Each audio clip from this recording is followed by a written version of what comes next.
Welcome back to my channel. ఈరోజు మా పాప వాళ్ళు హైదరాబాద్ పోతారు. మళ్ళీ నాకు బాక్స్ ఇగో మా అమ్మ వాళ్ళ ఇంటి పక్కన వాళ్ళు ఆమె డెలివరీ అయింది. నాకు తెలియదు అసలు, నేను కంపల్సరీ పోతా. పొద్దున్నే 6:30 7 గంటలకు ఫోన్ చేసింది. తింటలేదురా ప్రియాంక, ఏమన్నా కూర పంపిమన్నాయి. ఫోన్ చేస్తే తోటకూర మంచి ఎల్లిపాయలు వేసి, డెలివరీ అయింది కదా ఆమెకు మంచిగా ఉంటుందని ఫ్రై చేసిన. కొంచెం అట్లే అన్నం పంపుతున్నా, చపాతి పంపుతున్నా. ఎవ్వరు లేరు ఇక్కడ, ఉన్నారు వాళ్ళు మస్తు మంది, కానీ ఇక్కడ ఎవ్వరు లేరు, అందుకోసం నేను పంపిస్తున్నా. ఇక మా కోసం అయితే ఇక పాలకూర పప్పు అన్నం మేము బాక్సులు పెట్టుకుంటున్నాం. కలిపే పెడుతున్నా, ఎందుకంటే షాప్లో కలపడానికి టైం దొరకదు నాకు. వాళ్ళు బస్సులో తింటారట, అందుకోసం కలిపి పెడుతున్నా.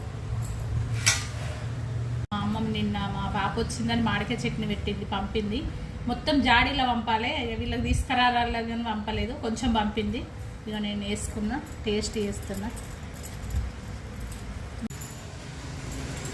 ఉప్పు కారం అన్నీ పర్ఫెక్ట్గా కలిపినాయి, మస్తు టేస్ట్ వచ్చింది. ఎప్పుడు చట్నీ పెడితే పెద్దగా మంచిగా ఉంది, కారం కూడా భలే టేస్ట్ ఉంది.